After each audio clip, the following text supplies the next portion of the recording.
मल्होत्रा के फोन को क्या हो गया है, क्यों नहीं मिल रहा है?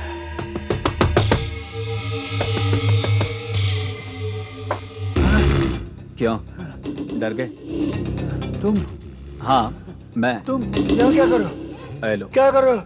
मैं यहाँ आ नहीं सकता। नहीं, अरे मैं तुमसे मिलने चला आया। नहीं, कौन है घर? कोई नहीं। हाँ क्या कर रहे हो तुम? काम? ओहो, काम कर रहे हो।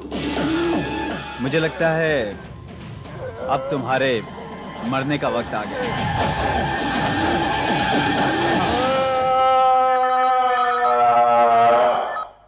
Hello, ACP Pradyuman, CID office. हाँ, कहाँ? ठीक है, हम अभी पहुंचते हैं। वीरेन, हमें फौरन विले पार्ले पहुंचना है। चोरी और मर्डर का केस है।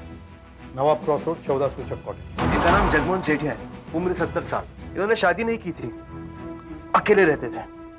वीरेन, ये गला घोटने का निशान देखो, अजीब सा डिजाइन है। सर, अंदर अलमारियों के ताले टूटे हुए हैं। ये कर्नल जोशी है, मिस्टर सेठिया के दोस्त हैं। इनका कहना है कि मिस्टर सेठिया अपने पैसे अंदर अलमारियों में रखा करते थे। वहां पैसे नहीं है। कर्नल जोशी, आप सेठिया साहब को कैसे जानते हैं? हम दोनों बहुत अच्छे दोस्त थे। अक्सर शाम को हम दोनों बैठकर शतरंज खेलते थे। आज जगमोहन बहुत परेशान था। आज ये खत्म होने से पहले ही चला गया। ऐसा उसने पहले कभी नहीं किया। मुझे चिंता हुई, मैंने सोचा चलकर देखूं कि सब ठीक है। यहां आया तो मुझे इसकी लाश पड़ी मिली। कर्नल जोशी, आपने कहा कि सेठिया साहब किसी बात को लेकर परेशान थे। क्या आप जानते हैं वो क्या बात थी? ऑफिस की प्रॉब्लम बता रहा था वो। ऑफिस? क्या इस उम्र में भी सेठिया साहब काम करते थे? वैसे तो वो कई साल पहले रिटायर हो गया था, पर थोड़ी सी तनख्वाह के लिए उसी कंपनी में काम करता था। किस कंपनी में थे? सेलम इन्वेस्टमेंट एक बहुत बड़ी कंपनी है। वो अपने क्लाइंट्स के पैसे स्टॉक मार्केट में लगाते हैं, जिससे कि उनके क्लाइंट्स को फायदा हो। कर्नल साहब, क्या इन्होंने आपको बताया था कि इन्हें ऑफिस की कौन सी परेशानी थी? नहीं, बस शतरंज की बाजी अधूरी छोड़ दी और चले गए। कहने लगे मुझे जरूरी काम है। उससे पहले किसी मल्होत्रा नाम के आदमी को बार बार फोन करने की कोशिश कर रहे थे। इन्हें मल्होत्रा के किसी जवाब का इंतजार था। ये मल्होत्रा सेठिया के ऑफिस का ही हो सकता है। आपका परिचय? हाँ, मैं उनके साथ काम करता था। बॉम्बे ब्रांच में पोर्टफोलियो मैनेजर हूँ। ये मेरे साथ काम करते हैं। ये है मिस्टर श्रीनाथ, ये मिस्टर विक्रम। जी यकीन नहीं होता, सेठिया जैसे भले और सीधे साधे इंसान को कोई ऐसे मार सकता है। कौन कर सकता है? वही तो पता लगाना है। दया, सेठा जी का कमरा चेक करो और उनके कागज भी। यस सर, कमरा कहाँ? वो उस तरफ है। आइए मैं आपको दिखाता हूँ। बहुत बुरा हुआ, सेठिया इस कंपनी का सबसे पुराना मुलाजिम था। 40 साल से यहाँ था। ये मिस्टर सेठिया एग्जैक्टली करते क्या थे? हमारे कंपनी के बहुत सारे क्लाइंट्स हैं। हम उनका पैसा शेयर बाजार में लगाते हैं ताकि उनको फायदा हो। जाहिर है इतने लोगों के अकाउंट्स ठीक ठाक करने पड़ते थे। सेठिया वही करते थे। अच्छा, आपके ऑफिस में कोई मिस्टर मल्होत्रा है जिनकी मिस्टर सेठिया से काफी दोस्ती थी? आपका मतलब अखिल मल्होत्रा से है। वो इस कंपनी के इन्वेस्टमेंट कंसल्टेंट है। वो रहा उनका केबिन। ये मैं आपको बताता हूँ।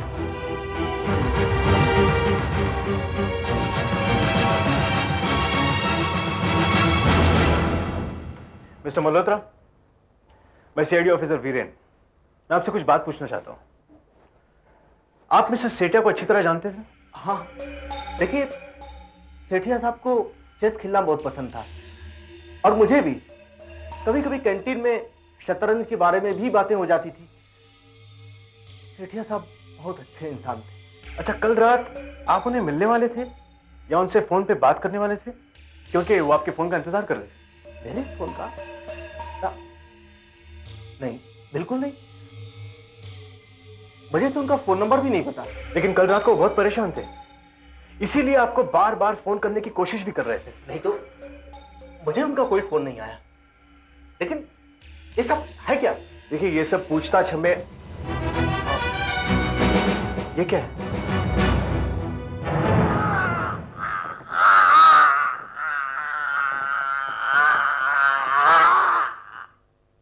लेकिन डॉक्टर साहब आप इतनी जोर से क्यों चिल्ला रहे हैं?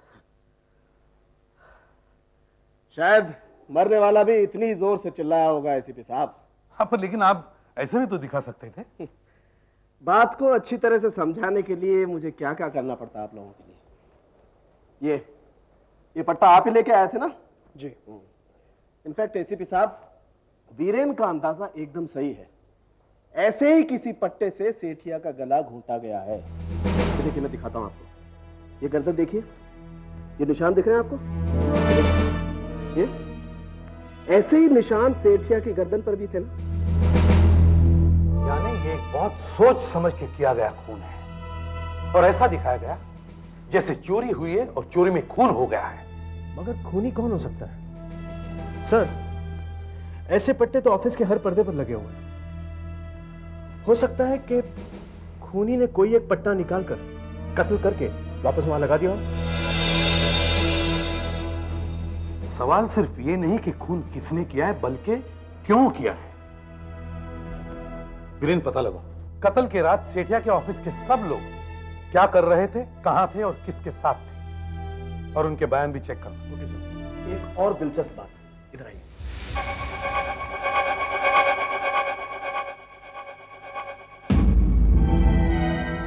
ये देखिए, ये निशान देखिए एक बार। ये स्याही के निशान है, ठीक वैसी स्याही जैसी टाइपराइटर के रिबन में इस्तेमाल होती है। मुझे लगता है एसीपी साहब, सेठिया ने मरने से पहले जरूर टाइपराइटर यूज किया।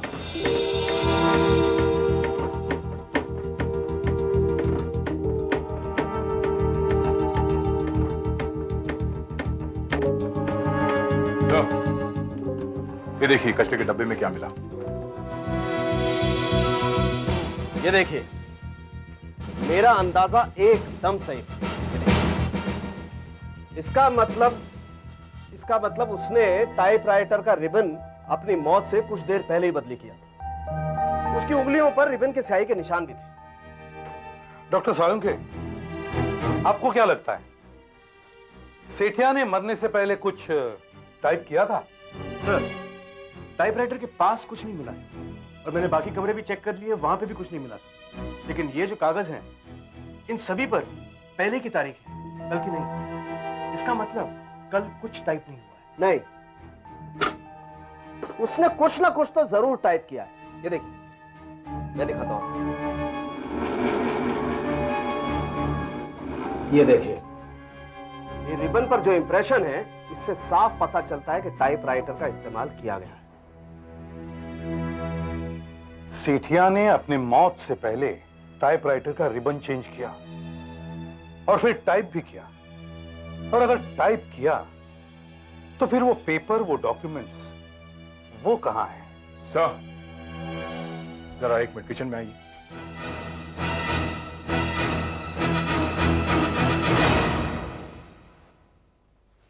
ये देखिए सर, इस सिंक में कुछ जलाया गया है। कोई कागज था।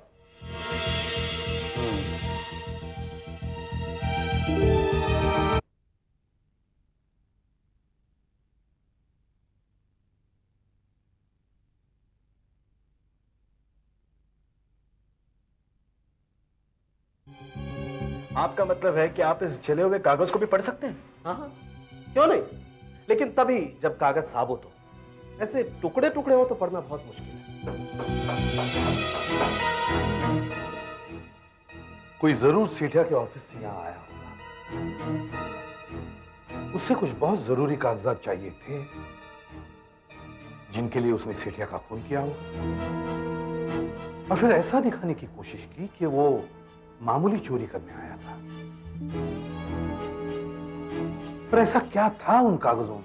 उस सेठिया के टाइपराइटर पर जो रिबन है नया है, और अगर मेरा अंदाजा सही है तो मैं आपको बता सकता हूं कि उसने क्या टाइप किया होगा। यस, मुझे लगता है हमें उस रिबन को फौरन लैब में ले चलना चाहिए। आइए।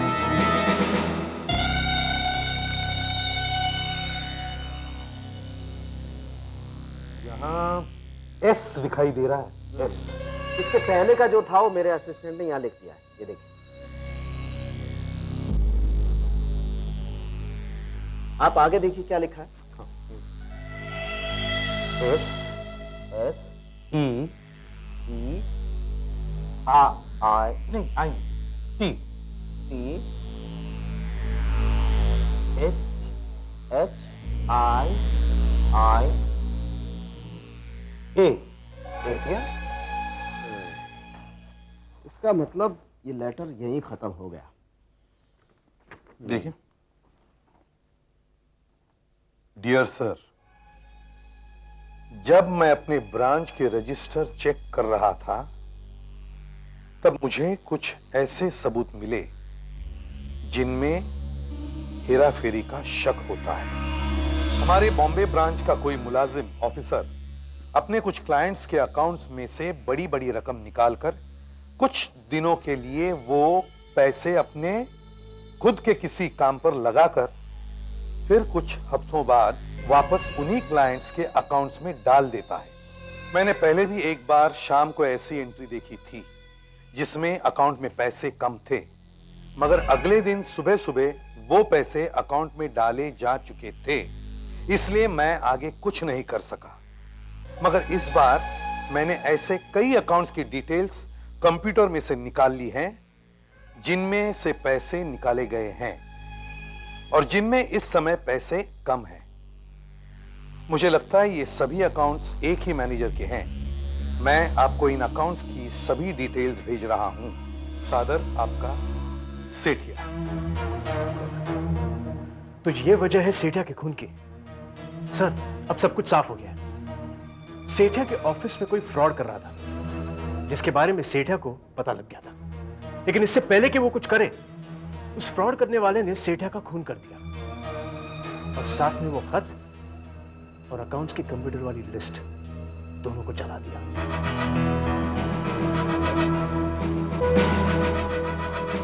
वीरेन जी। इन सब से पूछा सेठिया के कत्ल की रात ये लोग कहां थे? जी हाँ सर, सेरे मिस्टर केशव हैं, ये एक पार्टी में थे और उस पार्टी में करीब 100 लोग और भी थे। अब इतनी सारी भीड़ में से थोड़ी देर के लिए चुपचाप निकलकर सेठिया का खून करके वापस आना बहुत आसान हो सकता था, नहीं? झूठ है, बकवास है। मैं पार्टी छोड़ के कहीं नहीं गया था, मैं तो वही था।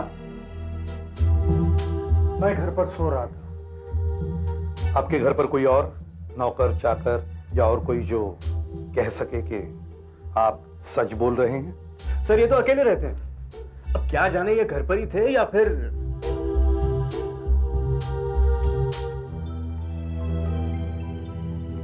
और आप? जहां तक मेरा सवाल है, मैं तो इनके साथ में था। ये मिस्टर श्याम है, हमारे कंपनी के साथ में बिजनेस करते हैं।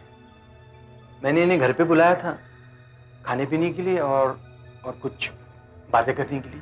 आप इनसे पूछ सकते हैं। जी हाँ, मैं इनके साथ में ही था रात करीब 8 से 11 बजे तक। वीरेन जी सर। इन सब के पते ले लिए? जी हाँ सर। विक्रम साहब, आपको तो एक गवाह मिल गया, मगर आप दोनों के बारे में कहने वाला तो कोई है ही नहीं। अब आप लोग जा सकते हैं, लेकिन शहर से बाहर मत जाइएगा जब तक इंक्वायरी खत्म नहीं होती।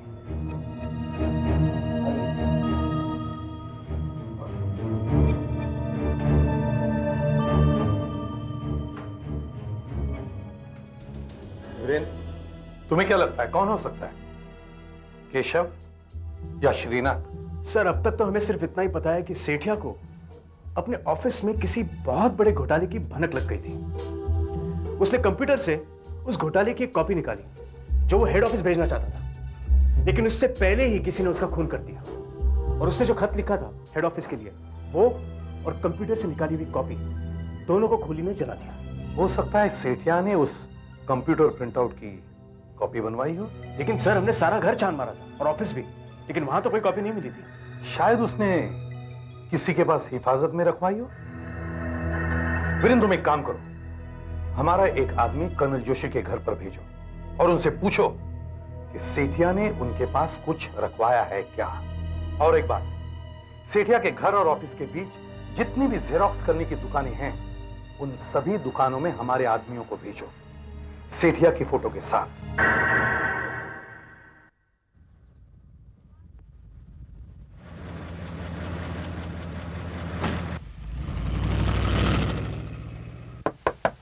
यस, आइए।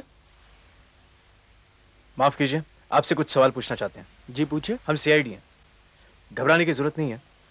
ये कुछ तस्वीरें हैं, इन्हें ध्यान से देखिए और हमें बताइए कि ये आदमी कुछ दिन पहले आपके यहाँ फोटोकॉपीज बनवाने आया था।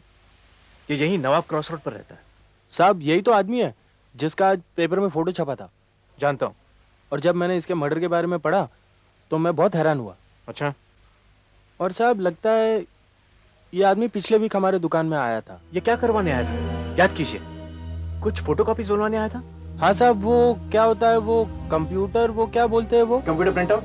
हाँ हाँ वही उसी की कॉपी बनवाने आया था। इसका मतलब है सर वो डॉक्यूमेंट्स की कॉपी तो बनी है। और साहब यही नहीं, उसके बाद उसने मेरे से एक लिफाफा मांगा और डाक टिकट भी लिया और उस लिफाफे में एक लेटर डाला और वो डॉक्यूमेंट्स भी डाले। आपको अच्छी तरह याद है कि उसने उस लिफाफे में वो फोटोकॉपी वाला कागज डाला था? हाँ साहब। अच्छा, एक बात बताइए कि उस खत पर किसका नाम और पता लिखा हुआ था? नहीं साहब, ये तो मुझे कुछ पता नहीं। किसी मल्होत्रा नाम के आदमी को बार बार फोन करने की कोशिश कर रहे हैं। इन्हें मल्होत्रा के किसी जवाब का इंतजार था। शायद सेठिया ने वो फोटोकॉपी मल्होत्रा को भेजी होगी और इसीलिए वो मल्होत्रा के फोन का इंतजार कर रहा था। कम ऑन, सलमान इन्वेस्टमेंट जाते हैं इससे पहले कि वो ऑफिस बंद हो जाए।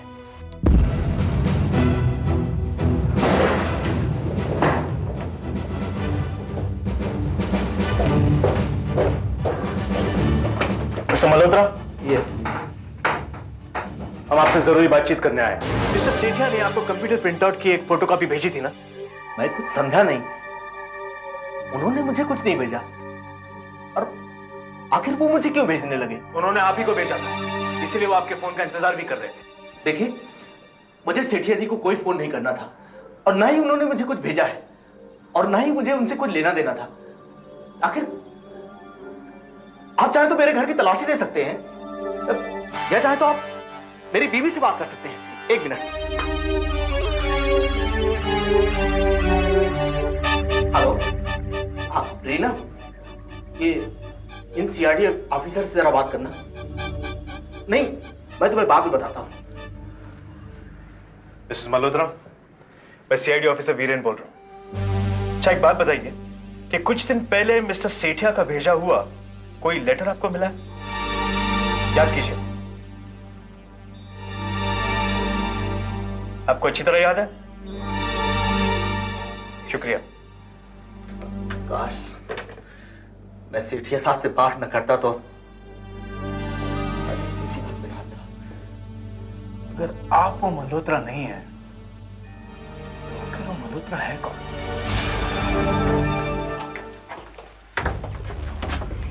सर, ये मल्होत्रा तो शरीफ आदमी है, मुझे नहीं लगता कि वो झूठ बोल रहा है। हो सकता है सेठिया ने वो कागज किसी और को भेजा हो। चलिए। मगर वो ऐसे आदमी को क्यों भेजेगा जिसे वो रोज ऑफिस में मिलता हो? एक बात तो पक्की है कि सेठिया किसी मल्होत्रा के फोन का इंतजार कर रहा था। अब हो सकता है कि वो ये मल्होत्रा ना होकर कोई और मल्होत्रा हो। कोई और मल्होत्रा? साहब, क्या बात है? साहब, एक मल्होत्रा को मैं भी जानता हूँ।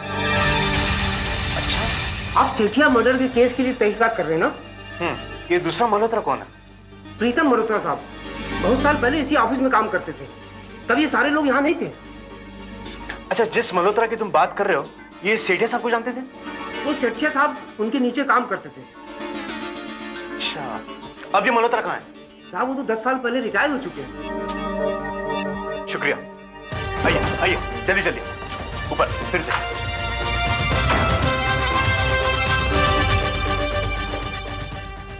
ऑफिस सेक्रेटरी अभी भी ऑफिस में है, चलो उसे पूछते हैं।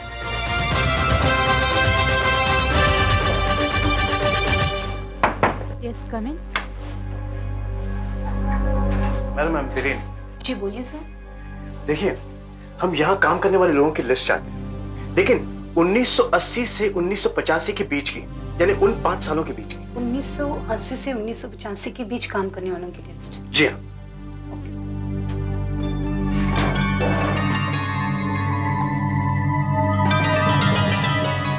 हमें एक आदमी का पता और टेलीफोन नंबर चाहिए। नाम है प्रीतम मल्होत्रा, शायद यहाँ पर अकाउंटेंट थे, प्रीतम मल्होत्रा। करीब 10 साल पहले। Got it sir, Pritam Malhotra. Number क्या है? 732124 3।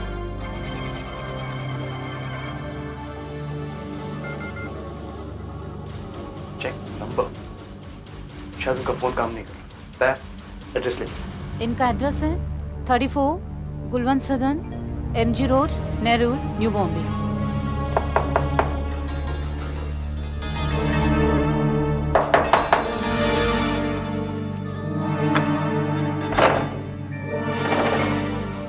जी कहिए। हम CID ऑफिसर्स हैं। मल्होत्रा साहब घर पर हैं?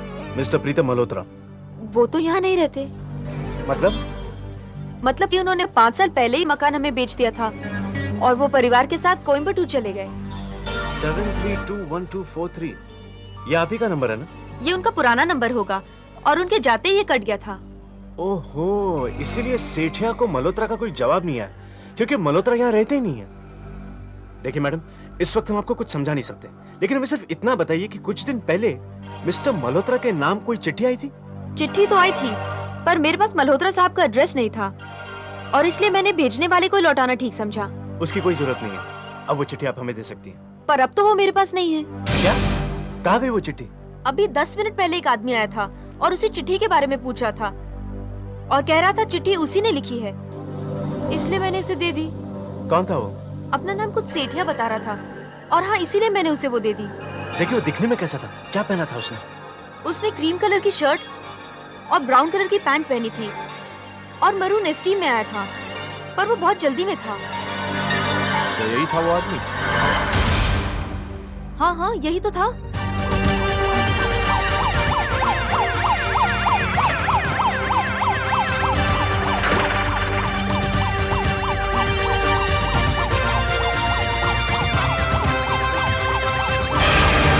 सर, बॉनेट गरम है, इसका मतलब अभी वापस आया है। चलो दरवाजा तोड़ते हैं।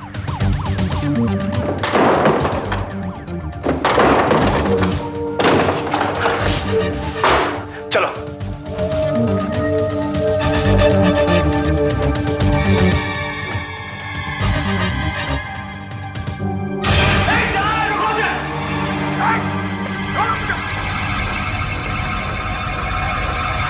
ये क्या जला दिया? हाँ, मैंने सारे सबूत मेरे खिलाफ जला दिए। मिस्टर मल्होत्रा, इतने सालों बाद मेरा खत पाकर मैं बहुत परेशानी में हूँ और समझ नहीं पा रहा था कि किससे कहूँ। मुझे कंपनी के अकाउंट्स में बहुत बड़ी गड़बड़ी का पता चला है और ये हमारी ही ब्रांच के एक सीनियर मैनेजर का काम है, इसलिए मैं यहाँ पर किसी पर भी विश्वास नहीं कर सकता सिवाय आपके। आप ही बताइए मैं क्या करूँ? क्या मुझे हेड ऑफिस शिकायत कर देनी चाहिए? मुझे 62134747 पर फोन करें, मैं इंतजार करूंगा। आपका पुराना असिस्टेंट जगमोहन सेठिया। सर, इसने एक कंप्यूटर प्रिंटर बिल्कुल जला दिया है।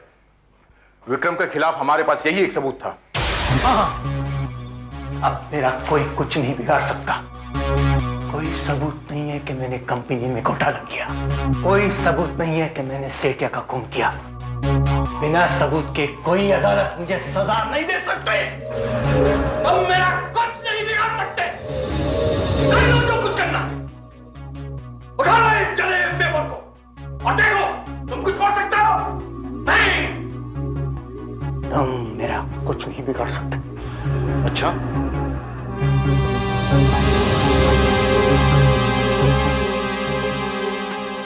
जला हुआ ही सही, लेकिन अगर यह कागज पूरा होता तो शायद मैं आपको बता सकता था कि इस पर क्या लिखा है। ये देखिए यहाँ पर जैसा आपने कहा वैसे ही हमने किया है। कागज जमीन पर वैसा का वैसा ही पड़ा हुआ है, पूरा का पूरा जला हुआ। बकवास। इस जले हुए कागज में उसे कुछ नहीं मिल सकता। ये सब नाटक है मुझे डराने के लिए। तुमने बिल्कुल ठीक कहा वीरेन, ये कागज एकदम वाकई साबुत है, लेकिन हमें इस कागज को बहुत एहतियात से रखना पड़ेगा। अगर इस कागज को जरा सा भी हाथ से छू दिया ना तो इस कागज के टुकड़े टुकड़े हो जाएंगे। बल्कि इसे तो हल्की सी हवा से भी बचा करके रखना पड़ेगा, नहीं तो हम जान ही नहीं पाएंगे कि इस पे क्या लिखा। तो स्प्रे की बोतल दो। कौन सा स्प्रे है?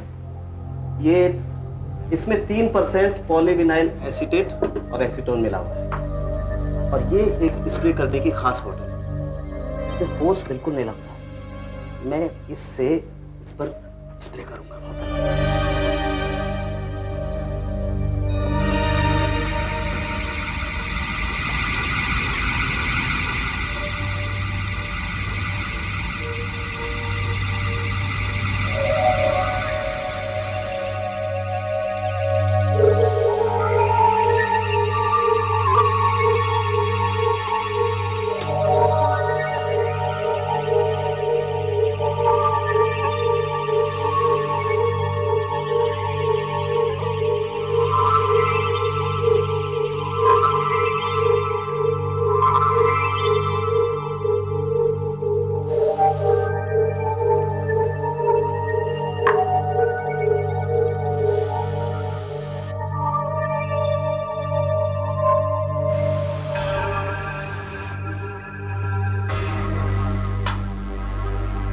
मेरी तो कुछ समझ में नहीं आ रहा है।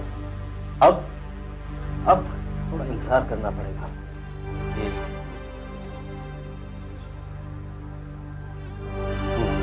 अब उठाओ इसे।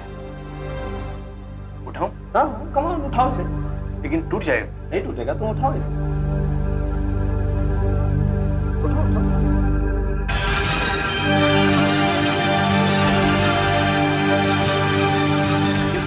ये तो कमाल हो गया। ये तो बिल्कुल नहीं टूटा। और टूटेगा भी नहीं, क्योंकि इस केमिकल ने इस पर एक परत का काम किया है। ये अब लैमिनेटेड हो गया है, जैसे कपड़े पर कलफ लगती है ना, उस तरह से। अब हम इसे आसानी से लैब में ले जाकर के चेक कर सकते हैं। कागज ले जा रहा है वो भी जला हुआ कागज। डॉक्टर साहब, यहाँ अगर ये लाइटें ना होती तो अंधेरा ही अंधेरा होता। बड़ा अच्छा डार्क रूम है आपका। ये स्पेशल लाइट्स हैं, इनसे फिल्म खराब नहीं होती। बड़ा चिल्ला रहा था ना वो, क्या नाम उसका? विक्रम।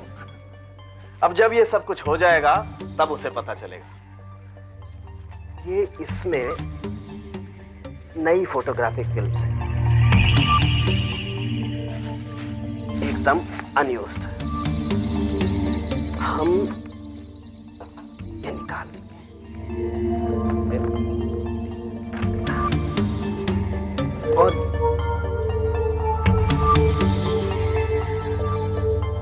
और अब ये दूसरी फोटोग्राफिक फिल्म इस पर रख के हम इसे एकदम टाइट बंद कर देंगे। Please hold it. अब मैं ड्रम लाता हूं।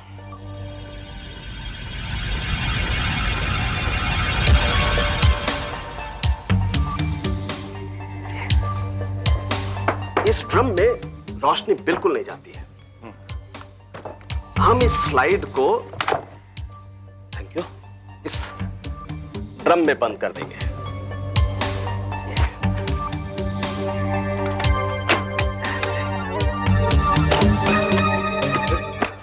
और फिर हमें इंतजार करना पड़ेगा 15 दिन।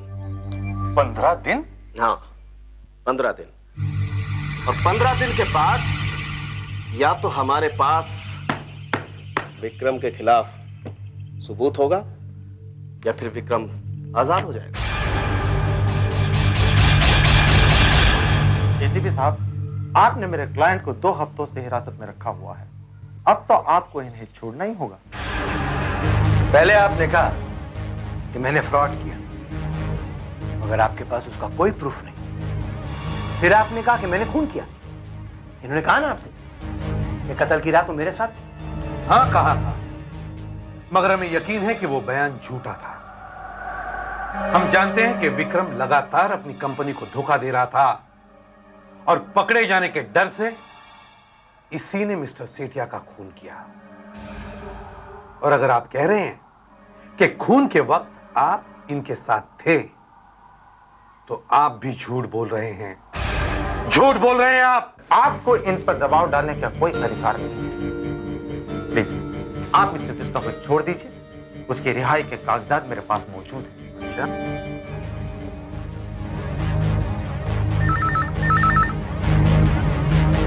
हेलो, हाँ वीरेन, फोरेंसिक लैब से क्या डॉक्टर सालुंके के ड्रम खोल रहे हैं? ये अब टाइम आ गया है इस ड्रम को खोलने का।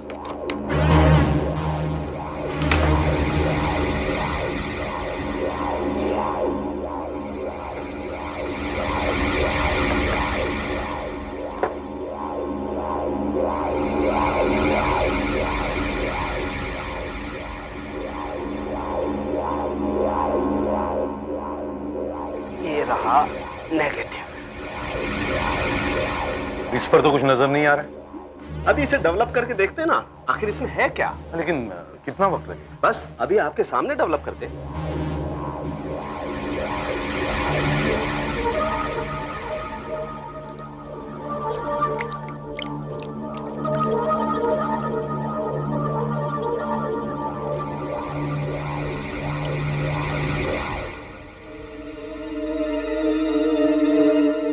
तुमने मुझसे कहा था कि कुछ नहीं होगा, मगर ये क्या है? कुछ नहीं होगा। देखो, मैंने तुम्हारे लिए झूठ इसलिए बोला था कि तुम बिजनेस में मेरी मदद करोगे, और तुमने मुझसे कहा था कि तुम किसी किस्म की हेरा फेरी या मर्डर में इन्वॉल्व नहीं हो। पुलिस के पास कोई सबूत नहीं है सिवाय उस जले हुए कागज के। अभी पता चल जाएगा कि आखिर उस कागज में था क्या।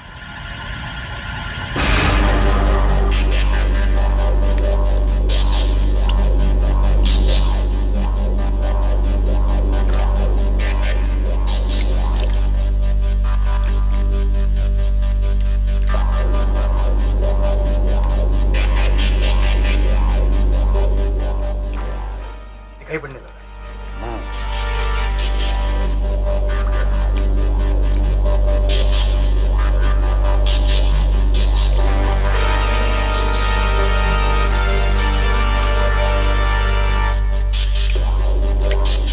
ये देखिए। माय गॉड, 76 लाख का घोटाला है। सब लिखा है, कौन कौन से अकाउंट से कितने पैसे गायब है, और ये सारे अकाउंट संभालता है विक्रम राणा।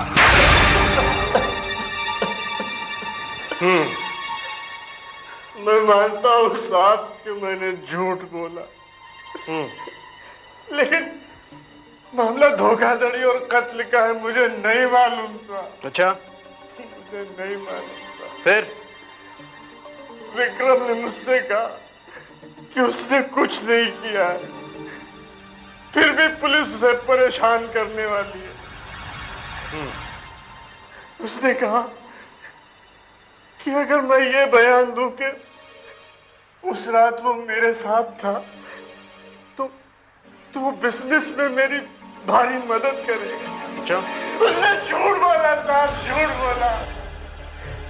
कत्ल की रात ये मेरे साथ था ही नहीं। देखा? तो क्या कहते हो विक्रम? तुम्हारे धोखाधड़ी के सारे सबूत तुम्हारे सामने हैं। 76 लाख रुपए इधर उधर कर दिए। इसने तो सब कुछ बता दिया।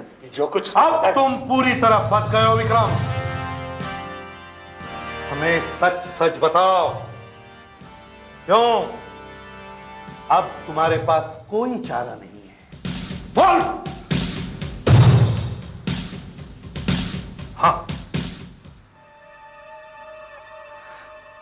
मैंने कंपनी को धोखा दिया। क्लाइंट्स के पैसे लेकर मैं शेयर बाजार में सट्टा खेला करता था, मगर फिर मैं वो पैसे वापस डाल दिया करता था। मगर उस बार बाजार की हालत इतनी बुरी थी कि मैं वो पैसे वापस नहीं डाल पाए,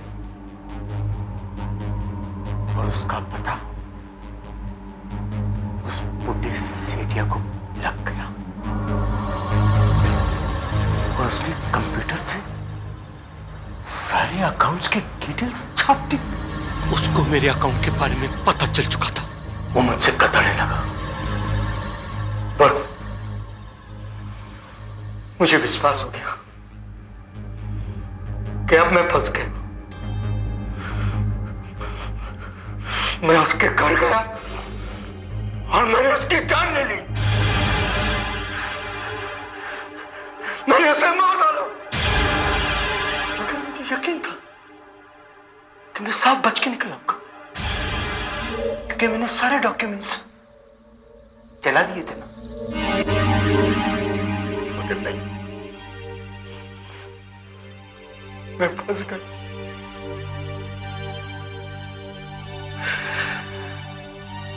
मैंने सेठिया का खून किया।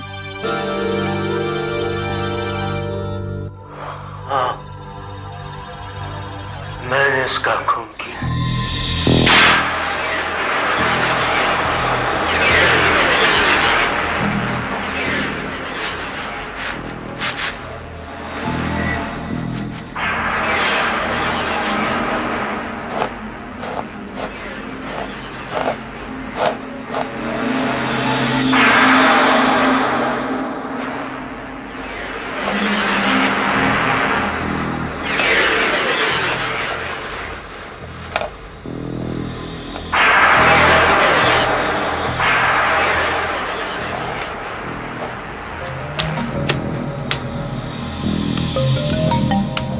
कैसे कह सकती है आपका पति है?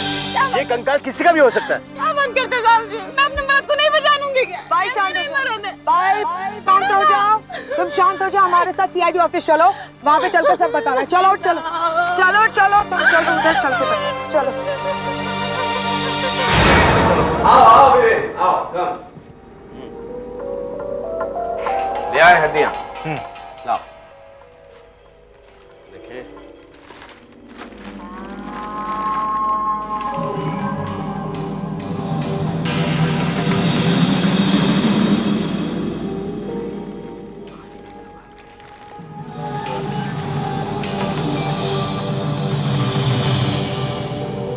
लगता है सभी हड्डियां मौजूद हैं।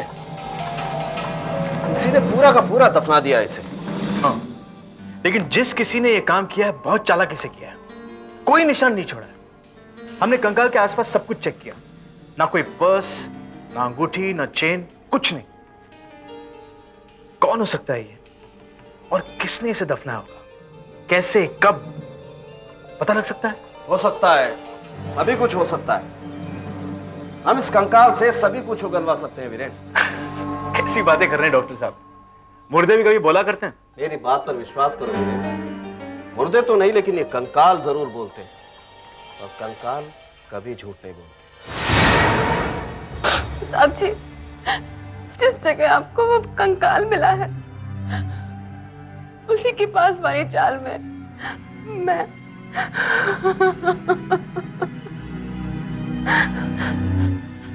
और मेरा भरत वेंकट रहते थे।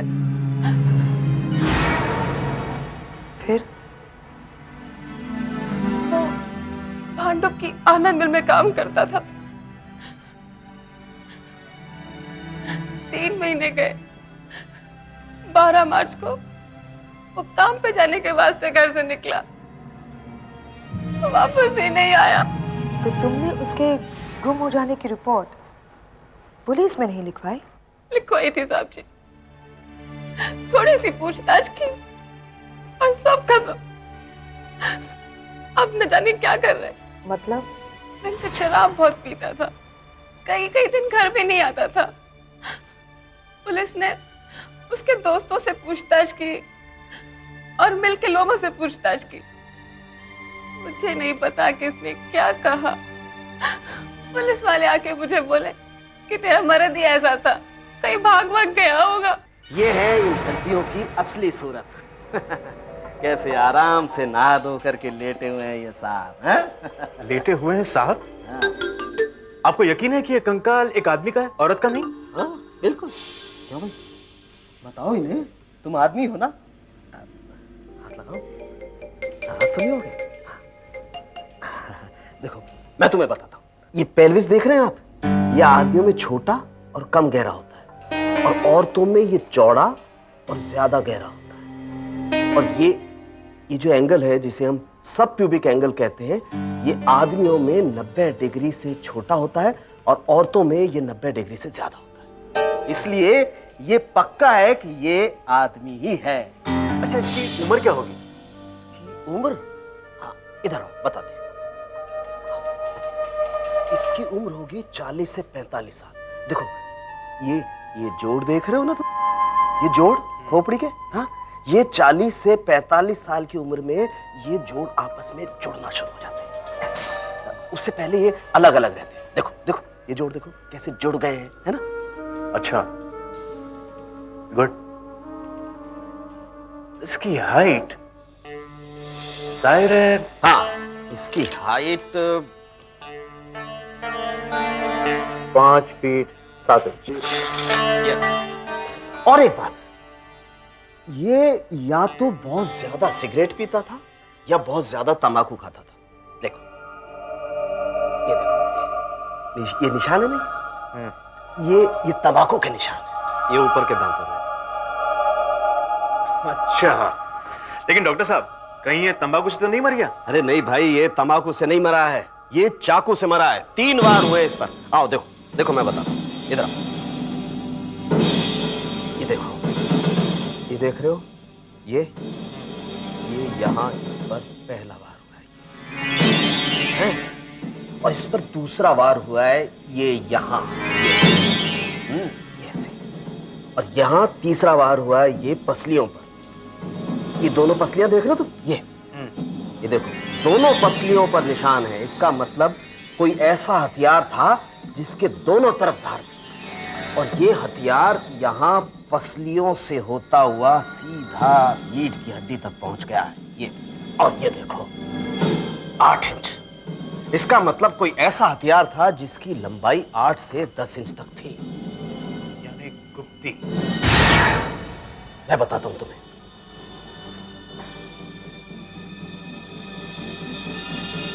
ऐसा कोई वार आगे से हुआ या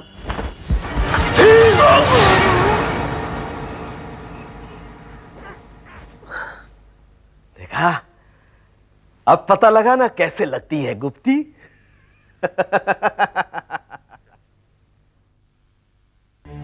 अच्छा, तो आप अपने पति की फोटो ले आएंगे? दिखाइए। तो ये है आपके पति। ये फोटो 2-3 साल पुरानी लगती है। हाँ? क्या उम्र होगी आपके पति की रेवती भाई?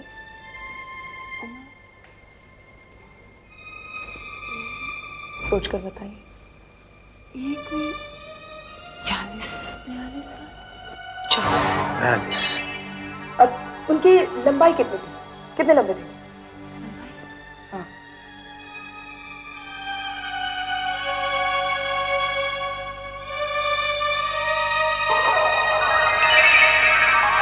इसका मतलब है 5 फीट 7 या 8 इंच। देखो, मुर्दे की लंबाई करीब 5 फुट 7 इंच है, और इसके दांत देखो, इस पर तंबाकू के निशान है, तंबाकू की। अच्छा, ये बात बताइए कि आपके पति क्या सिगरेट पीते थे या तंबाकू खाते थे? हाँ, तंबाकू तो बहुत खाता था, पर आप लोग से ये सब सवाल क्यों पूछ रहे हो? कहीं वो कंकाल मेरे मर्द का तो नहीं है? रेवती भाई, बैठो बैठो। देखो, अभी हम कुछ नहीं बता सकते क्योंकि हमें कुछ मालूम नहीं है। देखिए, हमें ये बताइए कि आपके पति की किसी से कोई दुश्मनी थी? नहीं साहब जी, बहुत शांत किस्म का आदमी था। हाँ, दारू पीने के बाद बहुत चिड़चिड़ा हो जाता था। अच्छा, उनका किसी के साथ झगड़ा हुआ था? झगड़ा? हाँ, मनोहर नाम का एक खड़िया हमारी चाल में रहता है साहब जी। उसका मेरे मर्द के साथ 36 के आंकड़े जैसा रिश्ता गायब होने के 3 दिन पहले उसका मेरे मर्द के साथ बहुत झगड़ा हुआ साहब जी, बहुत झगड़ा हुआ। इतना कि उसने मेरे मर्द को मार डालने की धमकी भी दी साहब जी।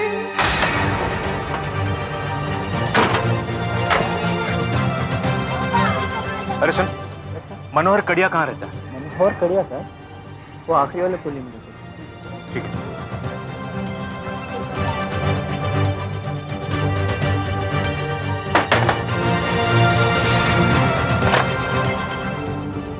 मनोहर आप ही का नाम है? जी हाँ। सीआईडी, हमें तुमसे एक जरूरी बात करनी है। अंदर चलो। क्या बात करनी? चलो अंदर। क्या बात करने के साहब? ये आप ही का कमरा है? हाँ साहब, बंद। क्या चाहिए साहब आपको? अरे साहब बोलो तो कुछ। मेरे को बोलो साहब, मैं देता है ना। क्या क्या मांगते हैं? ये साहब कागज है इसमें साहब, कागज पत्तर है मेरा। देख लो देख लो। खाली कपड़ा है साहब, अब मेरा खाली कपड़ा है। चुप। बोलेगा तो ये साहब मेरा काम का औजार है साहब, देख लो ना तुम। साहब मैं सच बोलते साहब, ये सब काम का कपड़ा है साहब। मेरे को बोलो ना साहब, क्या मांगता है आपको? इसमें सब कपड़ा है मेरा साहब, मेरे को बोलो ना क्या मांगता है साहब। अरे साहब सब इधर उधर सामान हो गया साहब।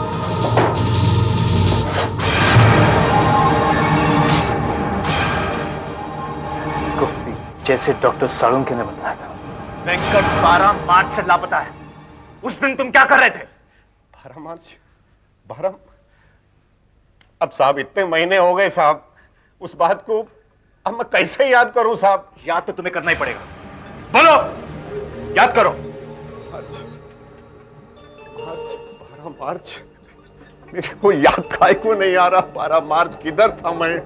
पटेल नहीं साहब, नहीं, किधर था मैं? हाँ साहब, सायन गुप्ता जी, सर गुप्ता जी के यहाँ काम चल रहा था सर उस दिन। मैं अक्का दिन उधर ही था साहब, उधर ही था। और रात को? रात को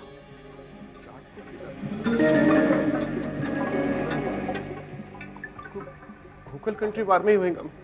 हाँ साहब, रात को तो गोकुल कंट्री वार में ही था साहब मैं। आप पूछ लो साहब। अच्छा दया, इसका स्टेटमेंट लो। Yes sir. और सब कुछ चेक करना। ले जाओ। चलो। पता नहीं क्यों, लेकिन मुझे लगता है कि आदमी सच बोल रहा है। काश हमें उस कंकाल से कुछ और जानकारी मिल सकती। मिल भी सकती है। अच्छा? हाँ, अगर उस वेंकट की कोई मेडिकल रिपोर्ट होती तो उससे हमें बहुत जानकारी मिल सकती। डॉक्टरी रिपोर्ट? ऐसा तो कुछ भी नहीं है साहब जी हमारे पास। देखिए, सोचिए कुछ भी ऐसा हुआ हो जैसे दांत में दर्द हुआ हो और फिर दांत के डॉक्टर के पास गए हो। कुछ तो बीमारी हुई होगी, एक्सरे लिया होगा। एक्सरे, छाती का फोटो निकालते हैं वो। हाँ, कुछ भी नहीं। अच्छा ये बताइए, आप किस डॉक्टर के पास जाते थे? आपका पति किस डॉक्टर के पास जाता था जिससे वो हमेशा दवाई लेता था? साहब जी, कभी कभी सर्दी जुकाम या हल्का सा बुखार होता था तो हम लोग चिंचोली वाले डॉक्टर शाह के पास जाते थे। हमेशा उन्हीं के पास जाते थे? हाँ, नहीं, करीब 2 साल पहले हम लोग वो दादर वाला म्युनिसिपल अस्पताल है ना, वहाँ गए थे। अच्छा, वो रेवती भाई को अचानक याद आया कि उनका पति दादर के म्युनिसिपल अस्पताल में था। बस काम हो गया। मैं वहीं से आ रहा हूँ। वहां के हड्डियों के डॉक्टर के रिकॉर्ड्स में से वेंकट का ये एक्सरे मिल गया। देखें, राइट, बाएं पैर का टीबिया 2 जगह से टूटा हुआ है, तो फिर यहां भी तो कोई निशान होना चाहिए। Let's see. यहां तो कोई निशान नहीं है। नहीं है? तुम खुद देखो। जी।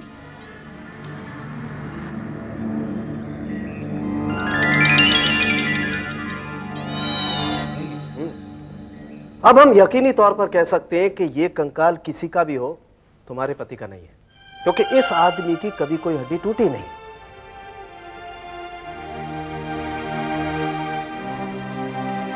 तो फिर ये कौन हो सकता है? जिसकी हाइट 5 फीट 7 इंच है, 40 से 45 की उम्र है और जो सिगरेट बहुत पीता था। कौन हो सकता है? डॉक्टर साहब कुछ और तो बताइए, जैसे कि कितना समय हुआ होगा इसको जमीन में गड़े हुए। देखो वीरेन, मैं तुम्हें इतना बता सकता हूं कि यह कंकाल ज्यादा से ज्यादा 4-5 साल पुराना है। मतलब इस आदमी को मरे हुए ज्यादा से ज्यादा 5 साल हुए होंगे। और कम से कम 3-4 महीने, क्योंकि एक लाश को जमीन में गड़ने के बाद एक कंकाल बनने में 3-4 महीने तो लगते ही हैं। इसका मतलब है हमें पिछले 4-5 महीनों से लेकर 5 साल तक लापता हुए ऐसे लोगों की लिस्ट बनानी पड़ेगी जिनकी उम्र 40 से 45 के बीच की हो और जिनकी हाइट 5 फीट 7 इंच के करीब हो। देखिए सर, शहर में से अब तक सब मिला के 250 लोगों के गायब होने की रिपोर्ट है। उनमें से 4 आदमी ऐसे हैं जिनकी उम्र कुछ 40-42 के आसपास है और उनकी ऊंचाई कुछ 5 फुट 7-8 इंच हो। अच्छा, ये देखिए सर, अनंत देव अगस्त 1996 से लापता है। यह है केवल पाठक, सितंबर 1996 से लापता है। आशीष कपूर फरवरी 1997 से लापता है और ये है रामदास, जून 1997। आपने कंप्लेंट लिखवाई है कि आपका नौकर केवल पाठक, जो आपकी दुकान पर काम करता था, वो सितंबर 96 से गायब है। जी, वो डिपार्टमेंटल स्टोर मेरा ही है। ये अर्जुन है। अर्जुन और केवल दोनों मेरे स्टोर में काम करते हैं। अच्छा, जिस दिन केवल लापता हुआ उस दिन आप जरा बताएंगे कि एग्जैक्टली हुआ क्या था? मेरा स्टोर ये दोनों ही चलाते थे, मैं तो वहां पे रहता नहीं हूँ। दिन भर की कमाई ये लोग रोज मुझे रात को लाकर देते थे। उस रात भी स्टोर बंद करके ये लोग मुझे पैसे देने के लिए निकले थे। रामदास, मिस्टर चौगुले, आपने रिपोर्ट लिखवाई है कि रामदास, आपका ड्राइवर, जून 97 से लापता है। जी हाँ, वो मेरी कार ठीक करवाने गैरेज ले गया था, लेकिन ताज्जुब है कि वो वहां पहुंचा ही नहीं।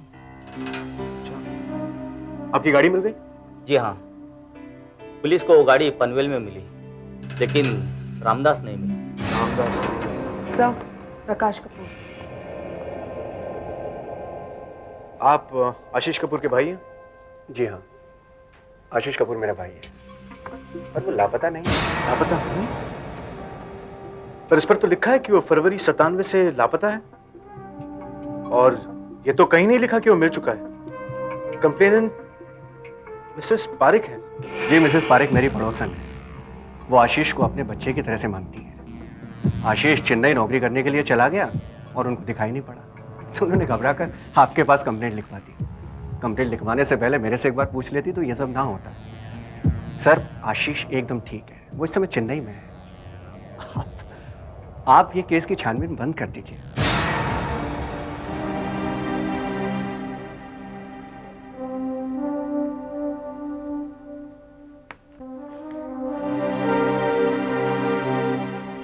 मिस्टर देव, मेरे पति हैं, आनंद। आपने कंप्लेंट लिखवाई है कि ये अगस्त 96 से लापता है। लापता नहीं हुए, मुझे छोड़कर भाग गए हैं। छोड़कर भाग गए? हमारी लव मैरिज हुई थी। मैं एक बहुत ही अमीर घर की लड़की हूँ। हमारे घर में सब कुछ था, लेकिन मैं नहीं चाहती थी कि मेरे घर वाले हमारी कोई मदद करें। मैं चाहती थी कि वो खुद कुछ काम करें, और वो काम नहीं करना चाहते थे। बात बात पर मुझसे झगड़ते रहते थे। मुझसे शादी क्यों की ये बात पे पछताते रहते थे। बार बार मुझसे यही कहते कि मुझे छोड़कर चले जाएंगे, और एक दिन मुझे छोड़कर चले गए। वैसे तो वो 1-2 दिनों में वापस आ जाते थे, लेकिन इस बार जब वो 5 दिनों तक नहीं आए तो मैंने रिपोर्ट कर दी।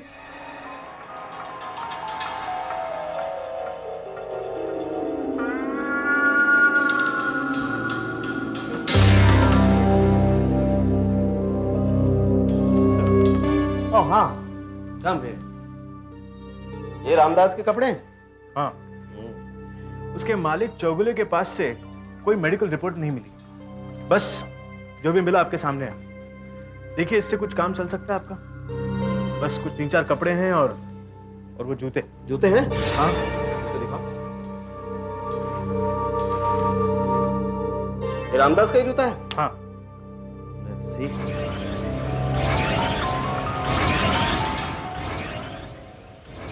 नहीं, फिर तो ये कंकाल किसी का भी हो, रामदास का नहीं हो सकता है। क्यों?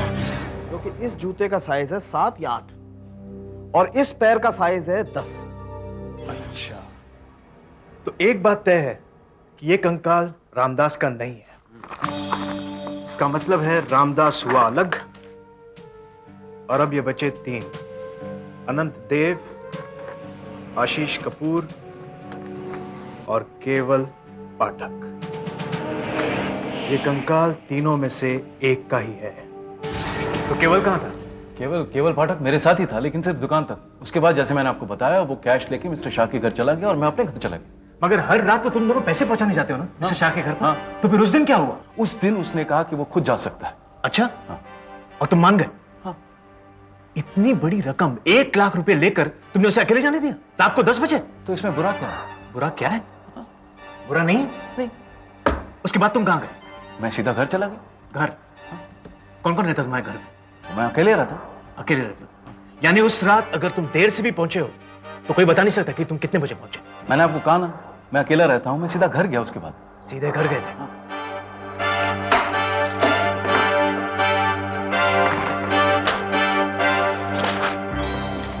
यहां देखिए, ये है मिस्टर शाह का स्टोर और ये है यहां पर उनका घर, राइट?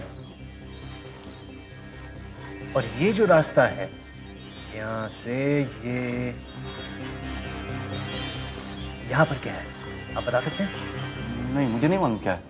ये वही जगह है जहां से हमें लाश मिली और लाश के कुछ टुकड़े। मैं बताता हूं क्या हुआ होगा। तुम उस रात सीधे घर गए ही नहीं। तुम दोनों मिस्टर शाह के घर पैसे पहुंचाने गए और रास्ते में ये वीरान जगह देखकर तुमने केवल का खून कर दिया।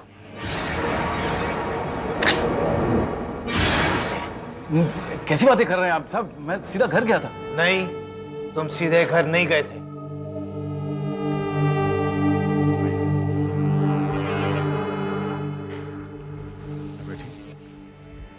ये क्या हो रहा है? कुछ नहीं, पूछताछ हो रही है।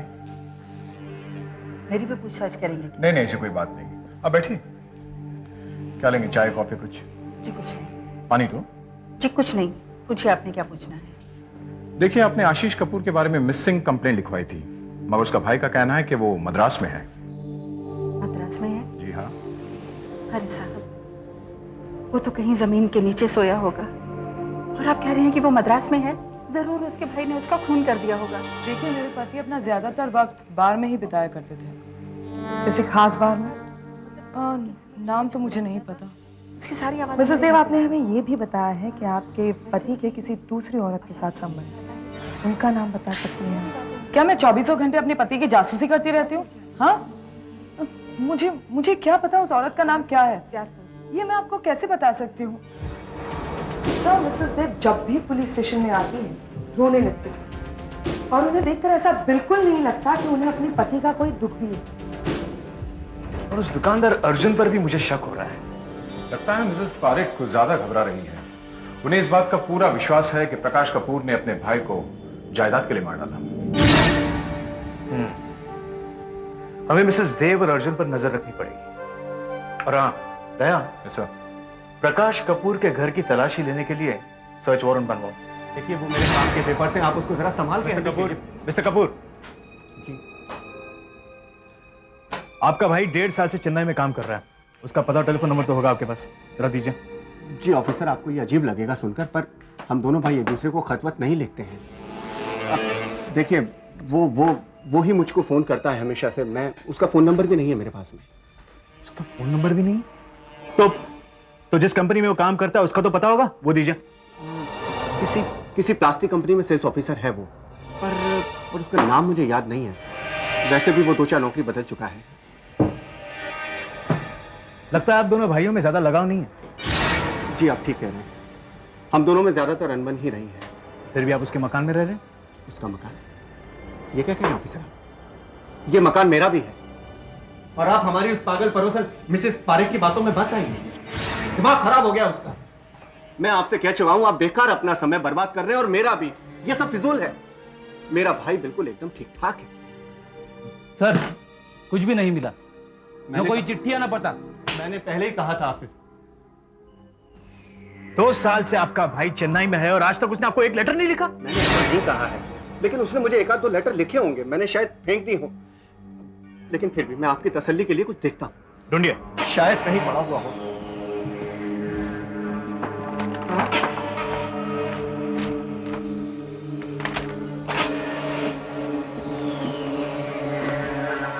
इसी वजह होता है। ये शायद नहीं,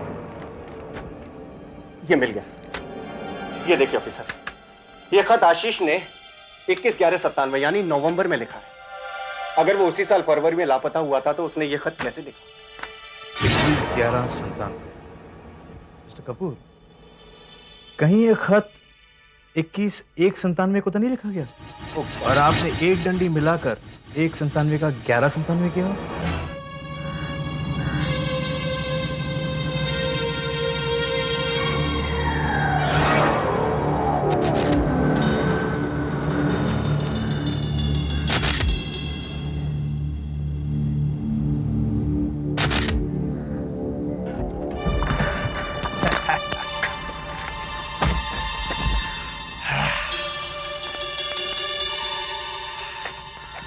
सब ठीक है?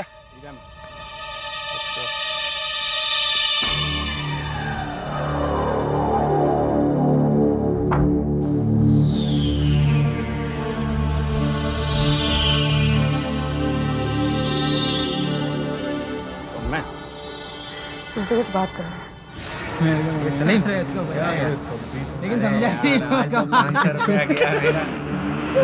आज चलता रहा, आएगा आएगा ना।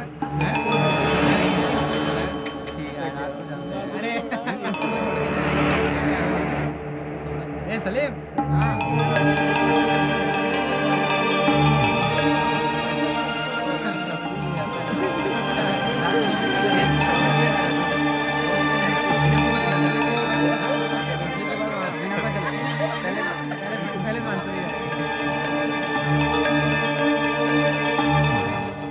सुनो, क्या तुमने इस आदमी को पहले कभी यहाँ पर देखा है? भाई ये चिट्ठी तो नवंबर में ही लिखी गई है। इन्होंने 1 का 11 नहीं बनाया है। मतलब ये चिट्ठी 21 नवंबर को ही लिखी हुई है। अच्छा, यानी मिसेस पारेख ने आशीष कपूर के खिलाफ जो रिपोर्ट लिखवाई वो गलत है। आशीष कपूर जिंदा है, उसका भाई सच बोल रहा है। अब बचे हैं सिर्फ 2 लोग, मिसेस देव और अर्जुन। सर मैंने अर्जुन पर नजर रखी।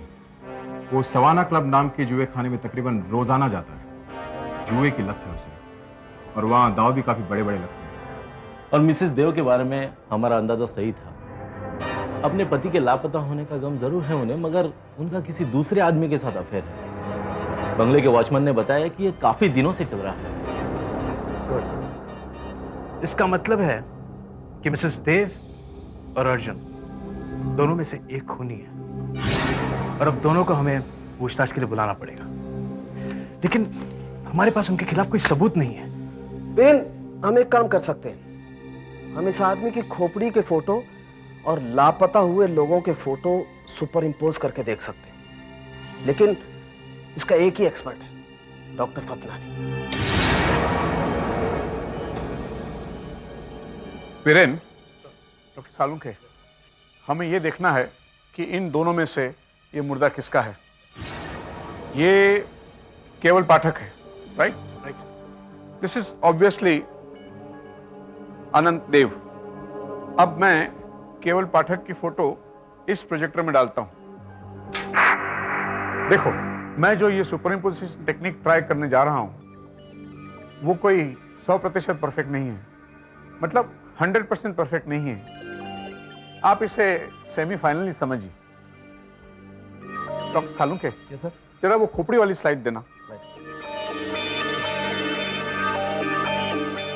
इसे मैं इस प्रोजेक्टर में डालता हूं।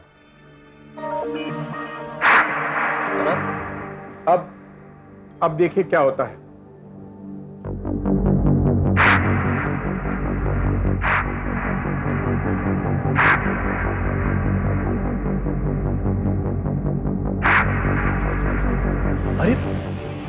ये तो एकदम मैच हो रहा है।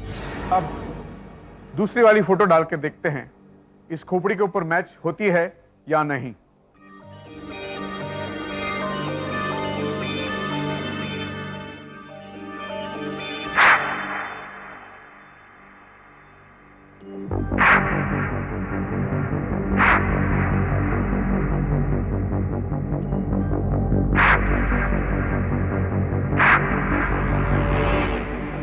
माय गॉड, ये भी बिल्कुल मैच करती है।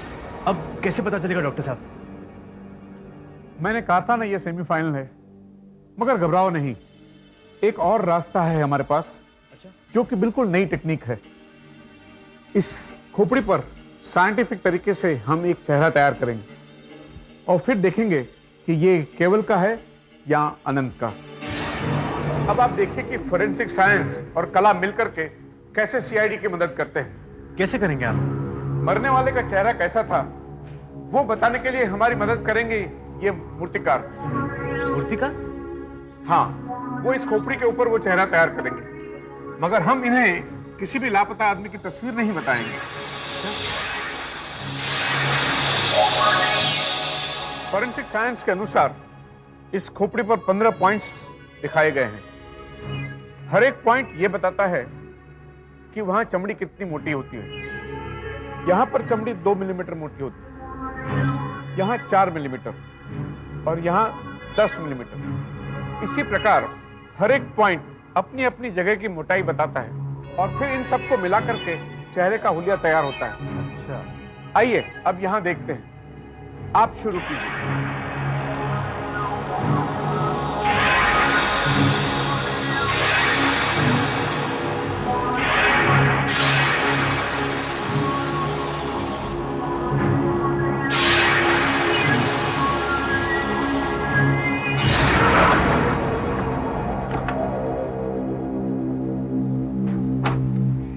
मिसेस देव, आपको सीआईडी ब्यूरो आना पड़ेगा। आखिर बात क्या है? What's the problem? वहां पर आके पता चलेगा। आप इनको भी साथ लेके आइए।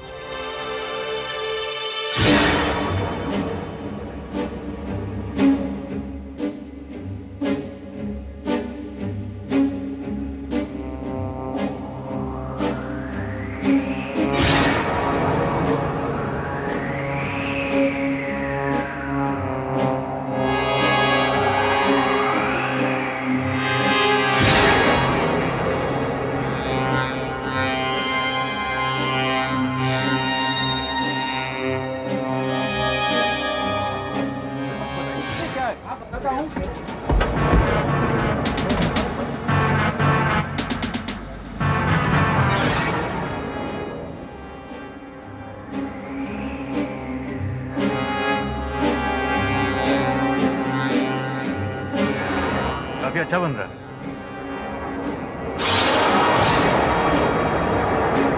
आप लोगों ने हमें यहाँ क्यों बुलाया है? कुछ बताइए तो सही। बताती हूँ। वैसे मैं इनके बारे में कुछ कह नहीं सकती, लेकिन हाँ इतना जरूर जानती हूँ कि आप अपने खोए हुए पति से जरूर मिलना चाहेंगे। Missus Dev, am I right? And mister Arjun, आप अपने साथी केवल से मिलना चाहेंगे। आपने उन्हें पकड़ लिया?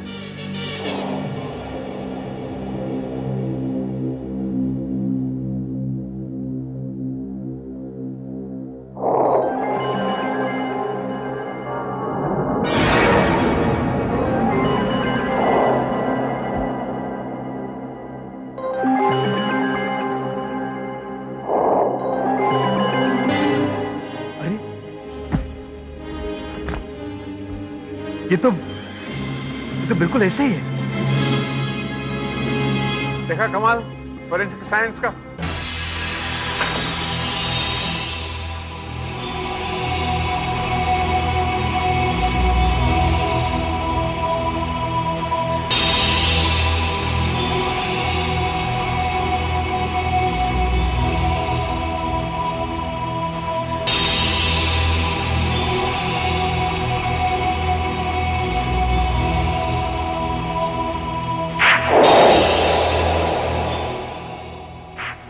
आप लोगों को हमारी वजह से काफी इंतजार करना पड़ा, इसके लिए माफी चाहते हैं।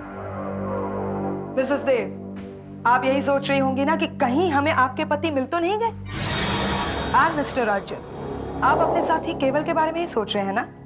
आप लोगों को ये जानकर बड़ी खुशी होगी कि हमें हमारा आदमी मिल गया है। उसकी सिर्फ हड्डियां बची थी, सिर्फ हड्डियां, सिर्फ एक कंकाल। और मजे की बात यह है कि अचानक वो कंकाल बोल पड़ा। बोल पड़ा? और उसने हमें बता दिया कि किसी ने बड़ी बेरहमी से उसका खून कर दिया था, किसी ऐसे बड़े चाकू से। मिसेस देव, देखिए, मिसेस देव, देखिए इसे, देखिए, देखिए।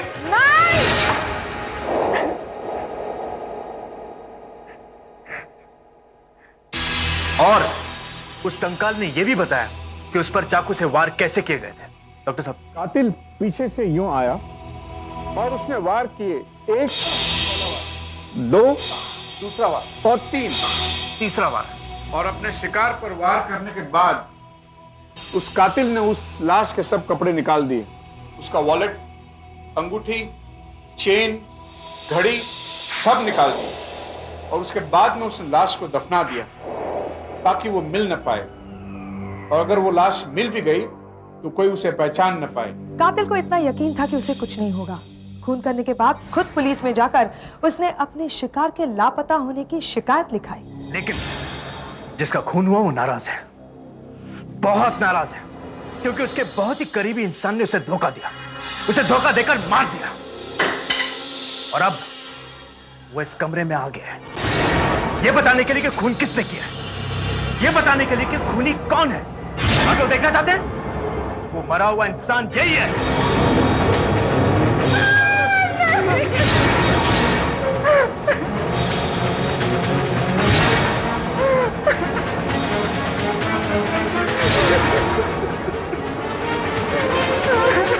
ये केवल पाठक है और इसका चेहरा हमने कंकाल की उस खोपड़ी से बनाया है जो हमें उस वीराने में मिली थी। केवल पाठक का खून करके तुम्ही ने उसे दफन किया अर्जुन। उन 1 लाख रुपयों के लिए जो तुम दोनों मिस्टर शाह के घर पहुंचा रहे थे, केवल को मारकर तुमने पैसे हत्या लिए और उनसे वो कर्जे चुकाए जो जुए की लत की वजह से तुम पर चढ़े हुए। चुप! अपना गुनाह कबूल कर लो अर्जुन, मान लो हमने छानबीन कर ली है, उस जुए खाने के मालिक से भी बात कर लिया। बोलो। हाँ, मैं मानता हूं, मैंने उन पैसों के लिए केवल का खून किया था, लेकिन इसको हटा दीजिए साहब, इस मूर्ति को मेरे सामने से हटा दीजिए साहब, प्लीज हटा दीजिए, प्लीज प्लीज। कौन कहता है कि मुर्दे नहीं बोलते? CID के और भी मजेदार और सस्पेंस से जुड़े एपिसोड्स को देखने के लिए हमारे चैनल को सब्सक्राइब करें और बेल आइकॉन दबाना ना भूलें।